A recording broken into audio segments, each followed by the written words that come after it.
तो आज नवरात्र का पहला दिन और हम स्टार्ट करने लगे हैं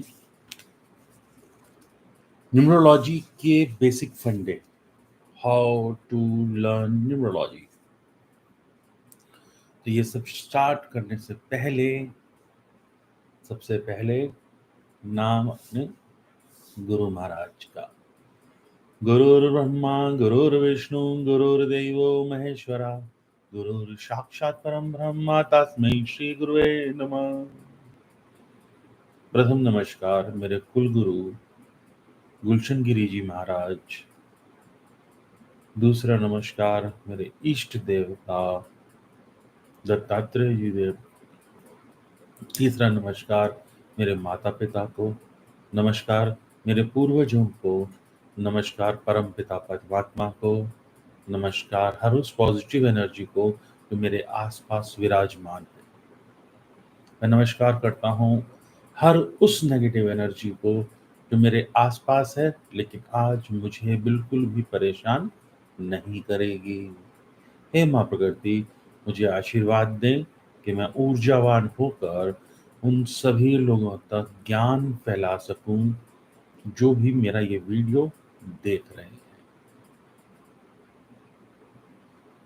जय माता दी। मित्रों, ये एक मेरी तरफ से कोशिश है और मैं स्पेशली लाइव आके इसलिए कर रहा हूँ कि कुछ लोग अगर लाइव में ज्वाइन होते हैं देन मोस्ट वेलकम, अगर नहीं भी होते हैं तो ये वीडियो यहाँ अवेलेबल रहेगी और आप लोग देखकर इस वीडियो को न्यूमरोलॉजी के बेसिक फंडे सीख सकते हो। अक्सर कहा जाता है कि सो एंड सो मेंटर ये दे रहे हैं या सो एंड सो मेंटर वो दे रहे हैं, लेकिन सच्चाई ये है कि नेटिव खुद भी सीखने में उतनी मेहनत नहीं कर रहे हैं। हाँ, एक चीज़ ज़रूर हो रही है कि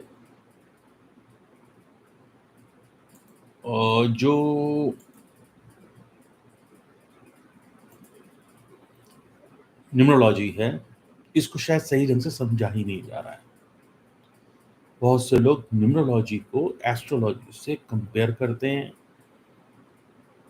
अगर आप सही तरीके से न्यूमरोलॉजी को सीखेंगे तो ये आपकी पूर्ण रूप से मदद कर सकती है। न्यूमरोलॉजी एक बहुत प्यारी साइंस है, बहुत मजबूती से सीखी जा सकती है। न्यूमरोलॉजी में बहुत सारे अलग अलग जॉनर्स हैं। जॉनर्स यानी कि बहुत सारे मेथड्स हैं। कुछ ऐसे मेथड जो काफ़ी फेमस रहे हैं, कुछ ऐसे मेथड्स जो लोगों को बहुत पसंद आए हैं, हम उनकी बात करते हैं। मैं जिस मेथड को पर्टिकुलरली सबसे ज़्यादा यूज़ करता हूँ वो है वेस्टर्न न्यूमरोलॉजी में, हम उसको पाइथागोरियन न्यूमरोलॉजी कहते हैं। उसके बाद दूसरा नंबर आता है शेल्डियन न्यूमरोलॉजी का। शेल्डियन न्यूमरोलॉजी जो कि बेबीलोनियंस ने काम किया। बहुत से लोग शेल्डियन न्यूमरोलॉजी के साथ कंफ्यूज्ड हो जाते हैं। एक चीज़ बहुत सिंपल सी हमें समझनी पड़ेगी कि ये सब विधाएं बहुत पुरानी हैं, प्राचीन काल से यूज़ की जा रही हैं।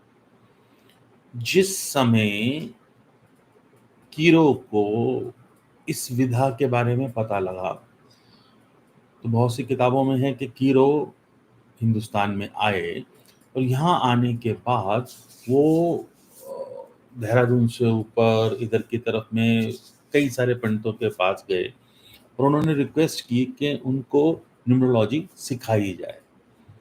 लेकिन न्यूमरोलॉजी पहले ऐसे नहीं होती थी कि कोई भी आया और उसको सिखा दी। ये अपने ही वंशज को सिखाई जाती थी। तो ऐसा जब हो रहा था तो अ, उनको लोगों ने ज़्यादातर तो मना ही किया। न्यूमरोलॉजी में भी या कहूँ अकल्ट में भी, चाहे हमारे देश में एस्ट्रोलॉजी, न्यूमरोलॉजी, पामिस्ट्री कुछ भी रहा हो, सब विधाओं में 2 तरीके बहुत फेमस थे। पहला तरीका कि जो वो अपने सब स्टूडेंट्स को सिखा दिया करते थे, जो गुरु होते थे। दूसरा तरीका कि ये ज्ञान सिर्फ और सिर्फ कुछ स्पेशल, दूसरा तरीका था, स्पेशल ज्ञान जो होता था वो अपनी ही संतान को सिखाया जाता था। पुराने समय में गुरुकुल में चाहे राजा हो, वो भी इस अकल्ट साइंस को, इस विद्या को सीखा करते थे। तो जब कीरो यहाँ आए, कीरो ने रिक्वेस्ट करी, तो कीरो बेसिक जो न्यूमरोलॉजी थी वो सीखने को मिली। उसके बाद वो यहाँ से चले गए और उन्होंने इसके ऊपर काम किया और कीरो न्यूमरोलॉजी फेमस हुई। मोस्टली लोग शेल्डियन को, कबाला को, कीरो को लेके कंफ्यूजन में रहते हैं। इसमें अलग-अलग तरीके हैं, इसको समझने की थोड़ी-सी ज़रूरत है। और जब हम बात करते हैं पर्टिकुलरली इस चीज़ की कि कीरो ने क्या किया, कि कीरो न्यूमरोलॉजी क्या है और दूसरी न्यूमरोलॉजी क्या है। तो कीरो ने न्यूमरोलॉजी में ज़ोडिएक साइंस को यूज़ किया और कुछ लोग ऐसे थे जिन्होंने ज़ोडिएक का इतना इस्तेमाल नहीं किया। इसी तरीके से जब सफेरियल न्यूमरोलॉजी का इजाद हुआ तो वो भी इंडिया में आके सीखी गई।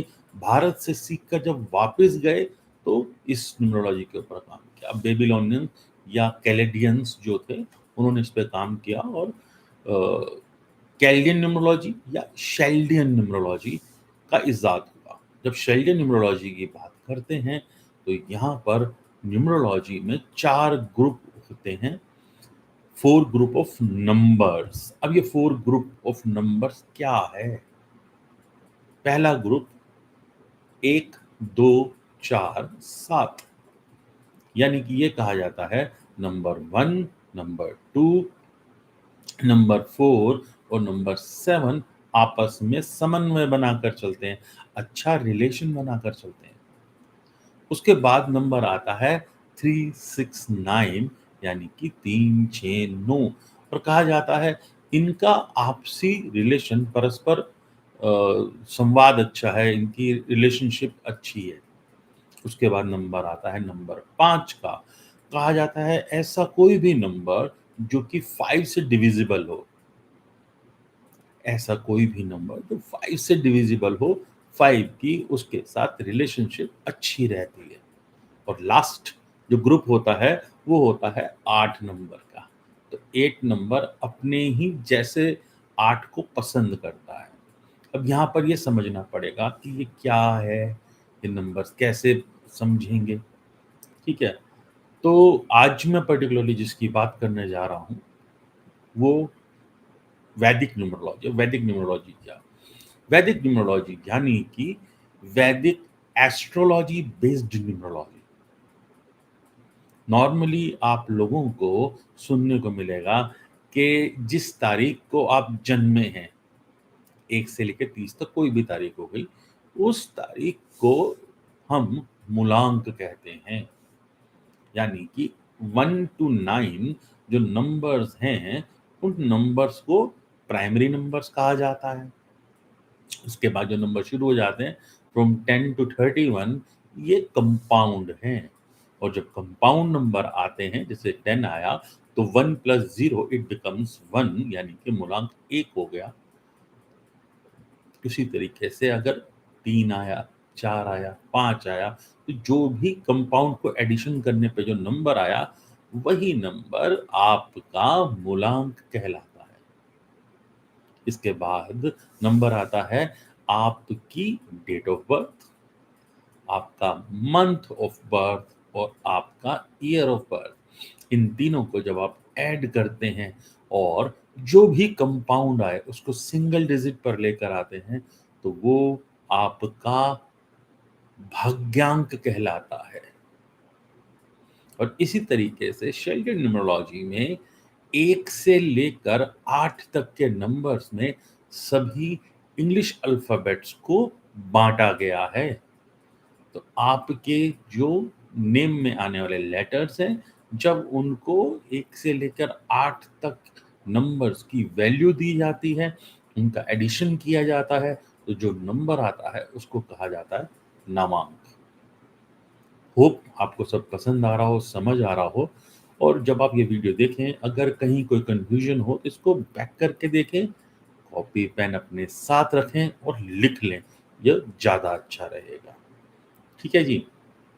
तो ये हमने आपको मोटी-मोटी चीज़ बताई। अब हम देखते हैं ये नंबर, जब 1 से 9 की हम बात कर रहे हैं, तो ये नंबर्स हैं क्या? ये नंबर्स को प्लैनेटरी लीडरशिप दी गई है। हर नंबर का कोई ना कोई प्लैनेट एसोसिएटेड उसके साथ जुड़ा हुआ है। तो जिस समय हम बात कर रहे हैं नंबर 1 की, तो नंबर 1 का प्लैनेट, एसोसिएटेड प्लैनेट सन है।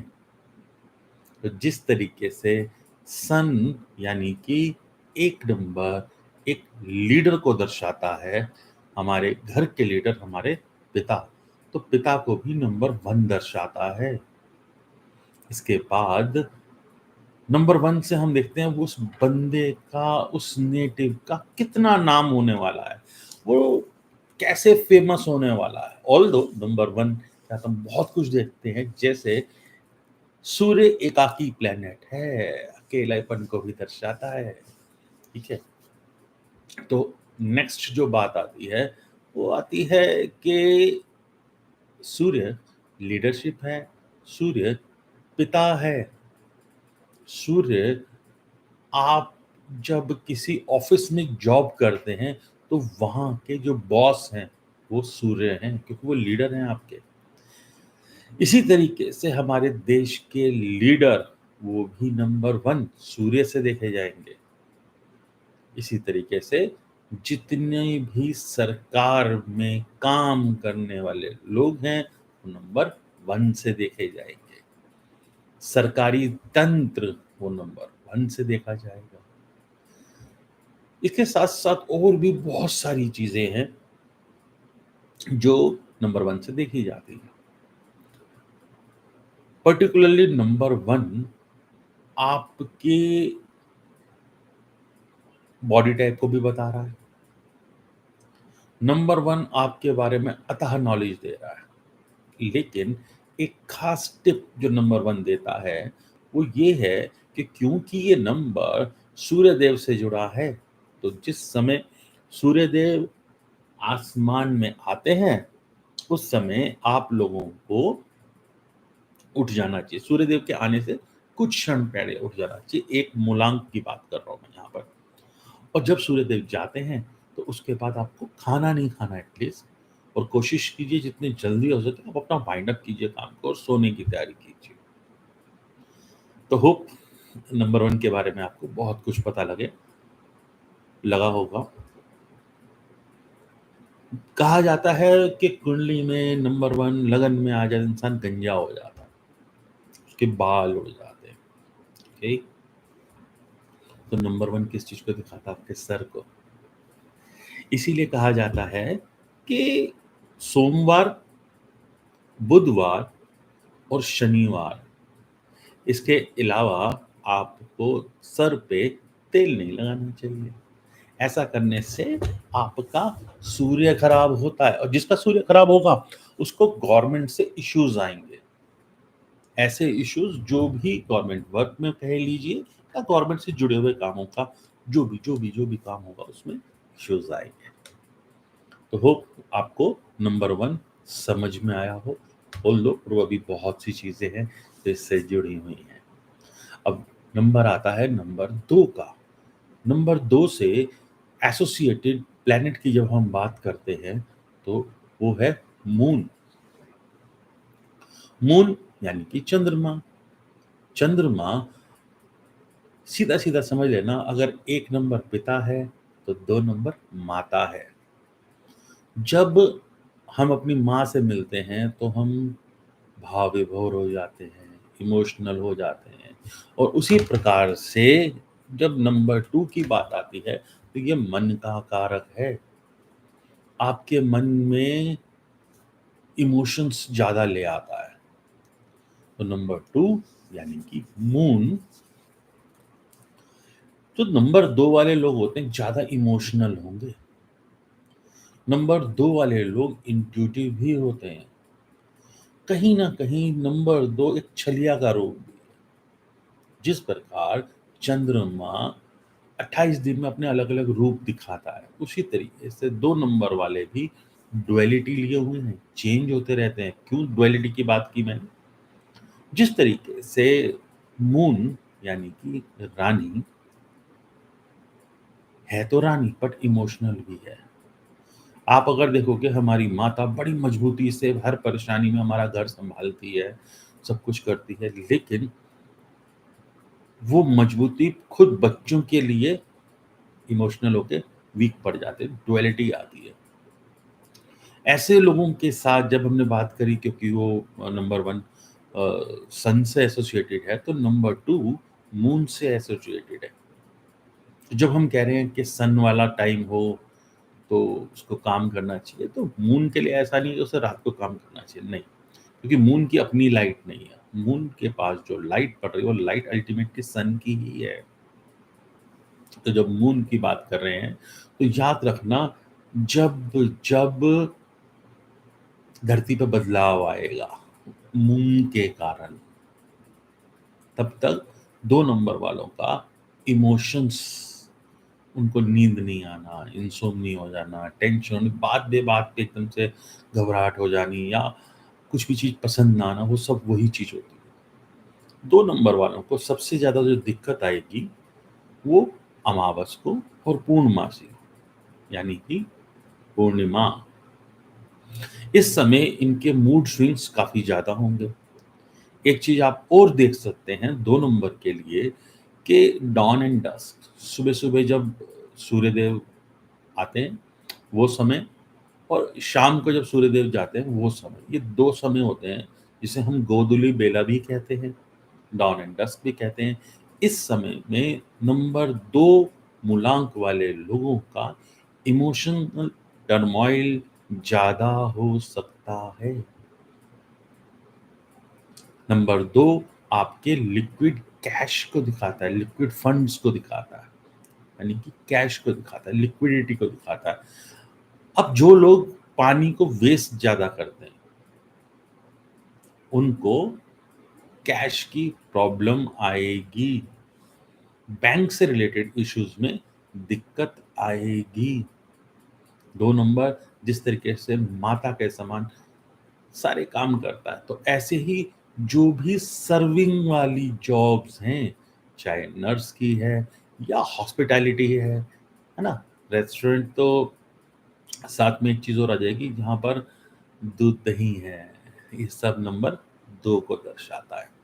इसके बाद बारी आती है नंबर 3 की। नंबर 3 से जुड़ा हुआ प्लैनेट, एसोसिएटेड प्लैनेट जो है, वो है जुपिटर। अब जुपिटर कौन है? जुपिटर हमारे गुरु हैं। जुपिटर विज़डम दर्शाता है आपकी। जुपिटर एक चीज़ और बताता है कि आपकी कम्युनिकेशन स्किल्स कैसी होंगी। जुपिटर बताता है कि आपके अंदर वो भाव कि चीज़ों को सही तरीके से, सही शब्दों के इस्तेमाल के साथ आप प्रस्तुत कर सकें। जुपिटर आपके गुरु हैं, जुपिटर टीचर हैं। हम गुरु की बात कर रहे हैं, जब हम टीचर की बात कर रहे हैं, तो इसके साथ-साथ घर के बड़े जो बुज़ुर्ग हैं, वो भी जुपिटर से देखे जाते हैं। फर्दर हम बात करते हैं, जुपिटर और क्या बताते हैं। जुपिटर आपकी बॉडी में फैट को भी दिखाते हैं, जुपिटर लिवर भी दिखाते हैं। तो जो लोग गुरु की आज्ञा के विरुद्ध जाकर काम करेंगे, उनको लिवर रिलेटेड प्रॉब्लम्स आने के चांस ज़्यादा हो जाते हैं। ऐसे लोग अगर गोल्ड धारण करते हैं, तो कहा जाता है फेवर मिलता है। इसके साथ-साथ अगर हम जुपिटर की बात करें, तो जितने भी एजुकेशन इंडस्ट्री से जुड़े हुए लोग, उनके कहीं न कहीं 3 नंबर का रोल सबसे ज़्यादा आपको मिलेगा। ऐसे ही जो रेडियो जॉकी है ना? या स्पेशली नंबर 3 यानी कि एजुकेशन। तो ये सब आपके नंबर 3 के प्रभाव को दिखाता है। अब आपकी डेट ऑफ बर्थ में नंबर 3 आ रहा है, तो इसका प्रभाव भी आपके आएगा। नंबर 3 के साथ जुड़ी हुई कुछ और भी खास चीज़ें हैं, जैसे नंबर 3 दिखाता है कि आपका स्कूल या कोई इंस्टीट्यूट या इंस्टीट्यूशन, ये सभी जुपिटर के प्रभाव में आने वाली चीज़ें हैं। जब हम बात करते हैं वैदिक न्यूमरोलॉजी की, तो वैदिक न्यूमरोलॉजी में हम नंबर 3 को आत्मकारक मानते हैं, यानी कि नंबर 3 से हम नेटिव को, खुद को देखेंगे। तो 1 नंबर क्या था? पिता। 2 नंबर क्या था? माता। माता-पिता मिले तो संतान की उत्पत्ति हुई, यानी कि नंबर 3। होप आप लोगों को अच्छे से समझ में आ रहा हो कि न्यूमरोलॉजी कोई टफ सब्जेक्ट नहीं है, ईज़ी सी चीज़ है। अगर आप सही ढंग से इसको समझेंगे, पढ़ेंगे तो आपको आनंद आएगा। अब हम आगे बढ़ते हैं और हम देखते हैं कि नेक्स्ट नंबर, जो कि नंबर 4 है। अगर आप 4 को गौर से देखेंगे तो आपको एक चीज़ नज़र आएगी, जैसे एक कुर्सी पे कोई इंसान बैठा हो, उसने टाँग के ऊपर टाँग रख रखी है। तो नंबर 4 रिजिडिटी के साथ-साथ एक अलग मजबूती लिए हुए है। नंबर 4 का रूलिंग प्लैनेट राहु है। एक तरफ राहु को हम उत्पाती मानते हैं, लेकिन अगर आप डिसिप्लिन्ड रहते हैं तो राहु आपका कुछ नहीं बिगाड़ेंगे। अगर आप डिसिप्लिन्ड रहते हैं तो शनिदेव आपका कुछ नहीं बिगाड़ेंगे। ये दोनों प्लैनेट डिमांड करते हैं आपसे हार्ड वर्क। डिसिप्लिन्ड वे में रहते हुए हार्ड वर्क के साथ आप अगर काम करते हैं तो आपको फेवर्स मिलेंगे। राहु आपको रिसर्च में हेल्प करते हैं। राहु आपको हेल्प करते हैं कि आप कुछ भी नया खोज कर लाओ। ऐसी न्यू बिगिनिंग की बात करते हैं राहु कि आप विदेश में जा सकते हैं।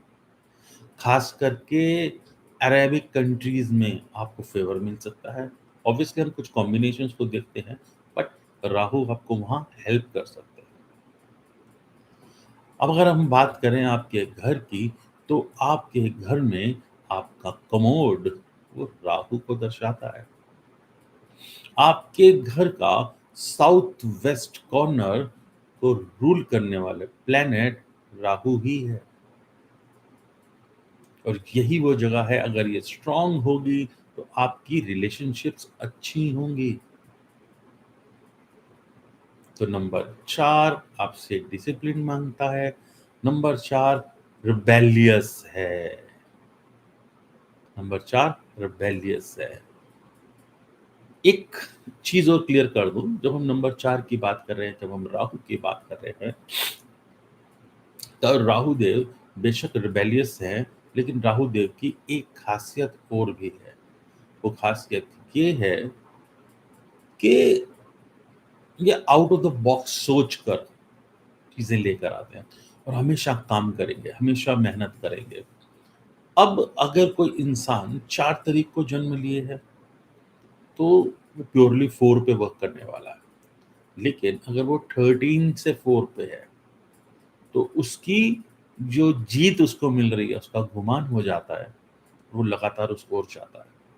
अगर वहीं वो 22 से 4 है, 22/4 है, तो ऐसे लोग काफ़ी इमोशनल होते हैं। डबल 2 से बना हुआ 4 है। ये माना जाता है कि ये लोग दूसरों की मदद करते-करते अपने बारे में भी कई बार भूल जाते हैं। लेकिन हाँ, जब ये अच्छे से काम करेंगे, मेहनत से काम करेंगे, दिल लगा काम करेंगे, बहुत सी परेशानियाँ आने के बावजूद ये काफ़ी ऊँचाइयों को छूते हैं। तो नंबर 4 बेशक ऑब्स्टेकल्स को शो करता है, लेकिन स्टिल ये बहुत अच्छा नंबर है। इसको यूज़ करना आना चाहिए। नेक्स्ट, होप आपको समझ में आ रहा हो, और मेरी फिर रिक्वेस्ट है, जितनी भी मैं वीडियोज़ आप लोगों को दूँगा आगे भी और अभी भी दे रहा हूँ, मैं ऐसे रॉ दे रहा हूँ, ठीक है? लेकिन आपको जब कुछ समझ में आए तो आप कमेंट में ज़रूर लिखना आपको क्या समझ में आया। कभी-कभी क्या होता है हम समझा कुछ और रहे होते हैं, और स्टूडेंट समझ कुछ और रहा होता है। अगर कहीं ऐसी कुछ प्रॉब्लम रहे तो यहाँ पर फ़ोन नंबर लिखा हुआ है मेरा, आप लोग मुझे व्हाट्सएप कर सकते हैं, ईमेल आईडी लिखी हुई है, आप लोग ईमेल कर सकते हैं। साथ-साथ आप कमेंट में अगर पूछना चाहते हैं कोई क्वेश्चन तो वो भी लिख सकते हैं, और रिक्वेस्ट है क्वेश्चन प्रेडिक्शन से रिलेटेड नहीं होने चाहिए, जो मैं पढ़ा रहा हूँ उससे जुड़े हुए क्वेश्चन होने चाहिए। मैं उनका जवाब ज़रूर दूँगा। चलिए हम आगे बढ़ते हैं नंबर 5 की ओर। नंबर 5 कंस्ट्रक्टिव फ्रीडम है। नंबर 5 पब्लिक डीलिंग है। नंबर 5 बुध ग्रह को दिखाते हैं। बुध ग्रह चंचल है। बुध ग्रह को कहा जाता है नपुंसक ग्रह है। बुध ग्रह को कहा जाता है ये थाली का बैंगन है, जिसके साथ बैठता है वैसे हो जाता है। लेकिन आप अगर एक चीज़ को समझो तो कितनी ज़बरदस्त चीज़ है ना। अगर बड़ों के साथ बैठेगा तो बड़ों वाली बात करेगा, बच्चों के साथ बैठेगा तो बच्चों वाली बात करेगा, यानी कि सबके साथ दोस्ती बना लेगा। इसका मतलब इसे तो पब्लिक डीलिंग अच्छे से आती है। तो नंबर 5 पब्लिक डीलिंग का नंबर है। ये वो लोग हैं जो फ्रंट डेस्क पे काम करने वाले लोग होते हैं, वहाँ से इनको सक्सेस मिलती है। नंबर 5 बुद्धि को दिखाता है, नंबर 5 ज्ञान को दिखाता है। अब आ जाओ बात रिलेशनशिप, तो बहन, बुआ और बेटी की बात करी जाती है बुध के साथ। ऐसी जो भी फीमेल्स हैं जो इस श्रेणी में आती हैं, आप उनको अच्छे से इज़्ज़त देंगे, मान देंगे, ये सब उसी में आता है। नंबर 5 आपको ज्ञानवान बनाता है, आपको अच्छी हेल्थ देता है।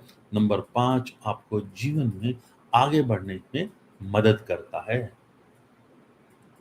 नंबर 5 फाइनेंसेस की बात करता है।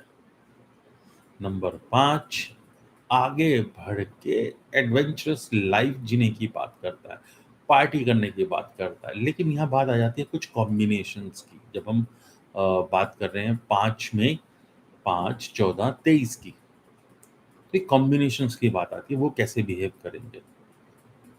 तो कुछ सेंशुअसनेस होती है 5 में। कहा जाता है कि 5 ओवर सेंशुअस हो सकते हैं, जिसके चलते हुए ये हो सकता है नॉनवेज खाना ज़्यादा पसंद करें, हो सकता है ड्रिंक करना पसंद करें, हो सकता है सेक्सुअल या इंटीमेसी की ओर ज़्यादा चले जाएँ। तो ये लस्टी प्लैनेट होता है। कभी-कभी ये भी हम लोग ईज़िली बोल देते हैं बहुत से लोग कि भई अगर 5 बॉन हैं, तो मुझे नहीं लगता इसकी शादी अच्छी चलेगी, इसके मल्टीपल रिलेशनशिप्स होंगे। बट ऐसा नहीं है, ऐसा नहीं है। इसमें चेक करने के लिए और भी बहुत सारे पैरामीटर्स होते हैं, राइट? बट हाँ, कुछ तो है, सब कुछ नहीं है बट कुछ तो है। फिर अगर हम आगे बढ़ते हैं, तो इसके बाद बारी आती है नंबर 6 की। तो नंबर 6 क्या है? नंबर 6 यानी कि जुड़ा हुआ प्लैनेट, इससे एसोसिएटेड प्लैनेट है वीनस। नंबर 6 से एसोसिएटेड प्लैनेट है प्लैनेट वीनस, और वीनस आपकी वाइफ को दर्शाता है। वीनस आपकी लग्जरीज को दर्शाता है। वीनस आपको ब्रांडेड कपड़ों की ओर ले जाता है। आप कभी किसी परेशानी में हो और आपको ट्रीटमेंट में दिक्कत आ रही है, तो वीनस आपकी ट्रीटमेंट में हेल्प भी करता है। तो वीनस एक ऐसा ज्ञानवान प्लैनेट है, या अगर आपको ना पता हो तो बता दूँ, शुक्राचार्य जी के पास एक विद्या थी जिसे हम कहते थे संजीवनी विद्या। तो शुक्राचार्य जी एक ऐसे वैद्य या ऐसे डॉक्टर थे जो मरे हुए को भी जिंदा कर दिया करते थे। तो नंबर 6 में ड्यूटी, रिस्पॉन्सिबिलिटी, फैमिली लव है। तो ये अपना हाँ, कुछ कुछ डुअलिटीज़ भी हैं, कुछ डुअलिटी अपनों के लिए ये बायस्ड हो जाते हैं। ये चीज़ है, ये पॉसेसिव ज़्यादा हो जाते हैं। लेकिन अगेन वो जब चार्ट बनता है, न्यूमरोस्कोप बनता है, उसके हिसाब से अलग-अलग चीज़ें प्रेडिक्ट होती हैं। बट ये जो चीज़ें बता रहा हूँ इनको लिख लीजिएगा, ड्यूटी, रिस्पॉन्सिबिलिटी, है ना? Next, next is number 7। Number 7 के साथ जुड़ा हुआ planet, the planet associated with number 7 is Ketu. Ketu sir नहीं है, सिर्फ़ और सिर्फ़ धड़ है। तो केतु मोक्ष कारक है, केतु स्पिरिचुअल है, केतु में जो भी नंबर 7 से रूल करते हैं उनको मेडिटेशन करनी चाहिए, जीवन में आगे बढ़ना चाहिए मेडिटेशन की ओर। ये सेपरेटिस्ट है। नंबर 7 रिलेशनशिप, ये सब प्यार मोहब्बत, इन सब में धोखा दिलवाना या कहीं ना कहीं आपको परेशान कर देना, जिसके कारण आप इन सब चीज़ों को छोड़ दो, और जब आप छोड़ दोगे तब आप स्पिरिचुअल हो जाओगे, तब आप जीवन की सच्चाई को समझना शुरू करोगे। तो केतु एक स्पिरिचुअल प्लैनेट है, ये आपके जीवन की स्पिरिचुअलिटी को दिखाता है। केतु को कैंची भी कहा जाता है। जिन लोगों ने विदेश जाना है, जिन लोगों ने विदेश जाना है, उनके लिए नंबर 7 यानी कि केतु का बहुत महत्व है। केतु प्रधान लोग इंग्लिश लैंड में रहने में सक्सेसफुल हो सकते हैं। जैसे मैंने राहु प्रधान के लिए कहा कि अरेबिक कंट्रीज जाएंगे, तो ये लोग क्रिश्चियनिटी वाली कंट्रीज जाएंगे, इंग्लिश लैंड में जाएंगे, ये वहां पर जा सकते हैं। ऑब्वियसली पूरा चार्ट देख के चीजें समझ में आती है। केतु एनालिस्ट है, केतु रिसर्चर है, ये लोग पीएचडी कर सकते हैं। अभी जो मोटी-मोटी चीज़ें बताई मैंने आपको, आप याद रखना, ये प्लैनेट्स आपकी मदद करेंगे, आपको अपनी एजुकेशन सिलेक्ट करने में और जॉब प्रोफाइल सेट करने में। अभी हम नेक्स्ट नंबर को लेते हैं, वो है नंबर 8। तो जब हम नंबर 8 की बात कर रहे हैं, तो 8 नंबर दर्शाता है लॉर्ड सैटर्न को। तो शनिदेव आपके जीवन में डिलेज को दिखाते हैं। काम होंगे बट स्लो होंगे, आराम से होंगे, कोई जल्दी नहीं पड़ी। नंबर 8 इन लोगों के जीवन में शुरुआती दौर में बहुत स्ट्रगल होती है, और लेटर एज में जाकर इनको सक्सेस मिलती है, और अच्छी सक्सेस मिलती है। नंबर 8 अथॉरिटी को दिखाता है। नंबर 8 दादा दादी या ग्रैंड पेरेंट्स लाइक पीपल, ऐसे लोग जो बुजुर्ग हैं। तो अक्सर कहा जाता है शनि की साढ़े साती आ गई, शनि की ढैया आ गई। ये शनिदेव बहुत अच्छे हैं, कोई बुरे नहीं है, उनको समझना जरूरी है। शनिदेव को अगर आप सही ढंग से समझ पाओगे, तो आप इजीली लाइफ में बहुत आगे जाओगे। दादा दादी सबसे ज्यादा प्यार करते हैं आपको। शनिदेव जजेस हैं। शनिदेव लॉ से रिलेटेड जितने संस्थान है वो सब शनिदेव से रूल करते हैं। आपके कोर्ट हैं, ये सब चीज शनिदेव से रूल करती है। शनिदेव सबसे ज्यादा डिसिप्लिन में रहने वाले लोगों को ब्लेसिंग्स देते हैं। शनिदेव, अगर आप अपने मातहत काम करने वाले लोगों को पसीना सूखने से पहले पेमेंट कर देंगे, तो बहुत प्रसन्न होते हैं। शनिदेव बहुत कूल प्लेनेट है, बहुत ठंडे हैं, बहुत दूर है। ठीक है, तो ये सब चीजें समझ के चलना। जो भी 8 नंबर से रूल करते हैं, समझ लो लाइफ के फर्स्ट 30 ईयर यानी कि शनिदेव का पहला चक्कर, वो तो स्ट्रगलसम है, वो तो स्ट्रगलसम है। ओवरऑल चार्ट को जब हम देखते हैं, चीजें और अलग तरीके से समझते हैं, बट ये स्ट्रगलसम है। अब उसके बाद बारी आती है लास्ट नंबर 9 की। जब हम बात करते हैं नंबर 9 की, तो नंबर 9 यानी कि प्लैनेट मार्स से रूल होने वाला नंबर। मार्स ये ह्यूमैनिटेरियन है। लोग कहते हैं बड़े गर्म हैं, धरती पुत्र हैं, बहुत सी चीजें बोली जाती है, लेकिन एक चीज को समझना, मार्स जिससे हम देखते हैं पुलिस, फौज, लेकिन इससे बड़ा भाई और पति भी देखा जाता है। तो जब आपका प्लैनेट मार्स स्ट्रांग होगा, फेवरेबल होगा, तो आपके रिलेशंस अच्छे होने वाले हैं। किस किस से? बड़े भाई से और पति से। इसके साथ साथ जब हम ह्यूमैनिटेरियन की बात करते हैं, तो ये पुलिस मिलिट्री की जॉब को दिखाता है। तो जब हम पुलिस की जॉब की बात करें या मिलिट्री की जॉब की बात करें, तो एक चीज़ समझना, ये अपने परिवार को छोड़कर बड़ी मजबूती से अपने देश के लिए लड़ रहे हैं, अपनी जान न्यौछावर करने को बैठे हैं। तो इनसे मजबूत कोई इंसान हो ही नहीं सकता जो ह्यूमैनिटेरियन वर्क में आगे हो। होप आपको अच्छा लगा इन 9 प्लैनेट्स के बारे में, जो कि मैंने थोड़ा-थोड़ा बखान किया। इसका अब नेक्स्ट स्टेप आपके कमेंट्स पर निर्भर करता है। इसमें आपके कमेंट्स अच्छे आएँगे, आपको अच्छा लगेगा, तो मैं चैप्टर वाइज़ आगे बढ़ता रहूँगा। एक छोटा-सा फंडा और समझा दूँ कि सूर्यदेव की सोलर कैबिनेट है। सोलर कैबिनेट जिसमें सभी इन प्लैनेट्स को स्थान दिया गया है।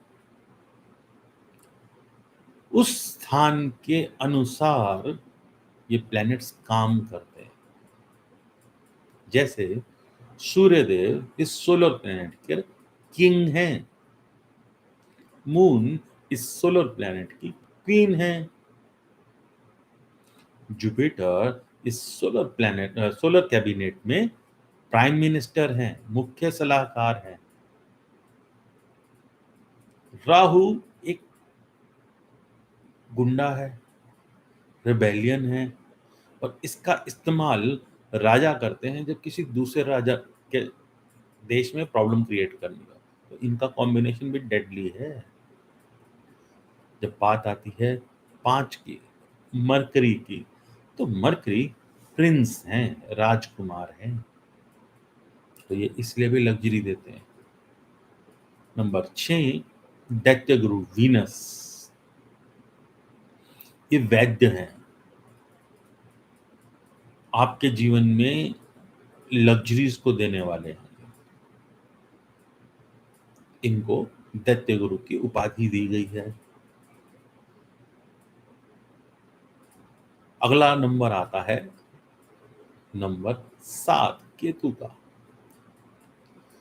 तो याद रखना, जहां राहु को रिबेलियस कहा गया, गुंडा कहा गया, लेकिन राहु और केतु दोनों छाया ग्रह हैं और दोनों को सेवक की उपाधि दी गई है।